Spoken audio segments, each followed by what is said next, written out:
Close your eyes for a moment. Imagine the choice, not between right and wrong, but between power and patience.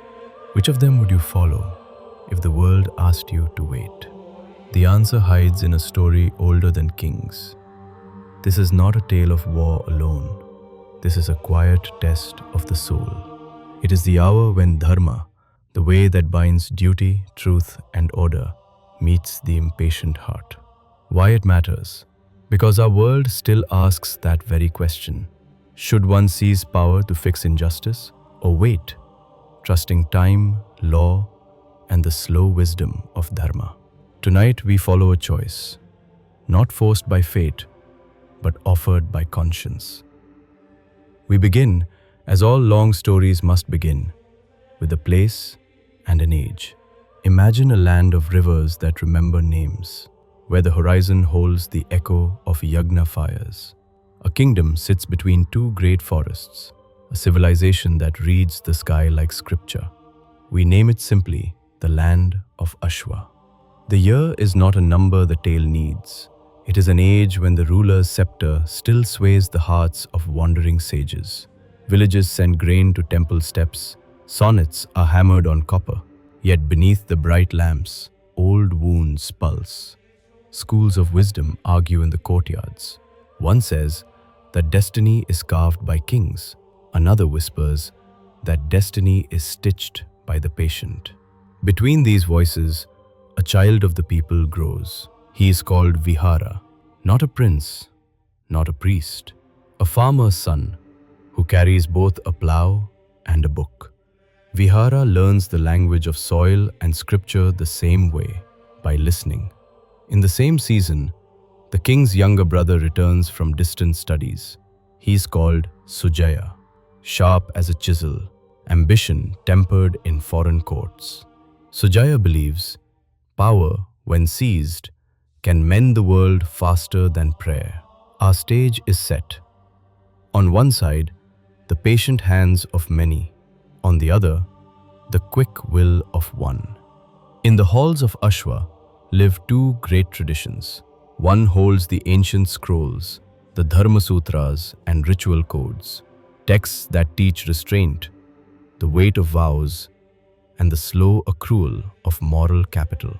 They remind people that a tree grown with care gives fruit for many lives. The other is the Council of Ministers, practical men. They argue for immediate measures, for taxes restructured overnight, for punishments swift and visible. Between the scroll and the council, Ashwa balances. But balance trembles when drought comes, and with it, hunger. And with hunger, impatience. A famine passes through the valley like a slow thief. Grain stores empty. A child collapses in the market. Voices rise. Offerings to the gods are questioned. The council demands urgent action. Sujaya sees an answer in decisive command. He proposes a radical redistribution of land and a quick seizure of hoarded grain. His words are beautiful and urgent. They sing in the ears of the hungry. Vihara hears them too, but his listening is different. He studies the scroll that speaks of rightful ownership, of duties that stretch beyond a single season. Here begins the test. Sujaya's power, immediate and loud. Vihara's dharma, patient and deep. To understand the gravity of their choices, we turn to the old texts that shaped Ashwa. Not quotations, but echoes. The first echo, Dharma, is steadiness of heart. In the scrolls, steadiness is praised over impulse. The second echo, the world is tended by sacrifice, not by speed. This precept asks rulers to weigh actions across seasons, to remember consequences beyond immediate relief. Yet the texts also speak of kings who fail when they hesitate. An ancient sutta tells of a monarch whose delay invited ruin. Another praises a queen whose timely action saved a city. The scrolls do not preach dogma. They offer paradox. Right action must be timely and yet temperate. This is why our story matters, because Dharma, as taught by the ancients, refuses to be a single arrow. In every age, sages and scholars read these texts and find different truths. Some say Dharma is social order, a legal force that must be enforced. Others say Dharma is inner alignment, a moral compass within the heart. Consider three voices we meet in the market of thought. The jurist. He values rule, codex, and swift enforcement. He argues that when famine threatens, delay is itself immoral. The ascetic. She speaks of inner discipline. For her, true dharma is tested when one refuses to be ruled by panic. The storyteller. He weaves both voices into parable. He reminds the people that laws without compassion become iron fences. Compassion without order becomes a river that drowns villages. Each voice is necessary, each dangerous when absolute. In many courts, this debate turns into politics. Sujaya aligns with the jurist, force for reform. Vihara is listened to by the ascetics and storytellers, patience as moral authority. Which interpretation will hold when hunger is in every home? We return to Vihara. He rises at dawn with a small bowl of rice and a thought heavy as rain. His hands are calloused from the plough, but his eyes carry the patience of someone who has read long nights by lamp. One evening, a woman brings her starving child to him. She says, "We saw Sujaya's decree in the square. They took from the storehouses tonight, but they also took my only bull. What is left?" Vihara bows. He does not offer grand promises. He offers instead a plan of slow repair.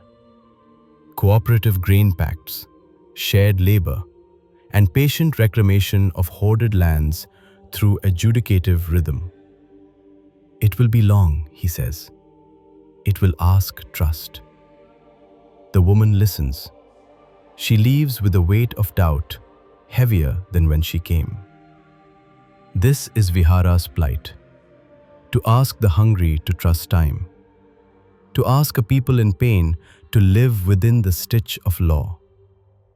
At night, Vihara visits shrines and learns names of those who starve. He speaks to elders. He studies ledgers by candle. His patience is not indifference. It is the active tending of a wound, like a sage who presses healing herbs into a cut. If this tale were told today, what would it ask of us? In our rush cities, we hunger for immediate fixes, quick policies, viral solutions. Yet social change that endures often needs patient institutions, trust, transparent process, and shared responsibility. The story invites a question. When you face injustice today, do you reach first for the loudest remedy or for the one that builds consent? It asks leaders too. Can you wield power while listening to the patient voice of the people? And it asks each listener, what is your measure of courage? The courage to strike or the courage to wait while shaping the world so waiting is safe? Years later, Ashwa remembers not a single seizure. It remembers a season when a child learned to share, when a field was returned to a widow, when a tribunal listened to both the merchant and the village elder. Sujaya grows older. He learns that speed can be tempered by ritual, by apology and repair. Vihara grows older too. He learns that patience must sometimes call upon force to protect the weak. Together, they teach the valley a new liturgy. It is a liturgy not of dogma, but of practice. Listen, you can hear it in the clank of the plough, the murmur of counsels, the hush of the night prayers. The final image, a simple one. A child, barefoot, carries a small grain of rice across a bridge. She hesitates, then trusts the bridge. The bridge is named Dharma. It was built by patient hands and by hands that moved quickly when needed. What will you build when the world asks you for the first blank? And so the story ends, not with a shout, but with a soft, persistent asking. Who will you choose when power and patience meet? Think on it. Breathe. This has been When Dharma Chose Patience Over Power. Share it with a quiet friend. And remember, sometimes the greatest courage is to stay.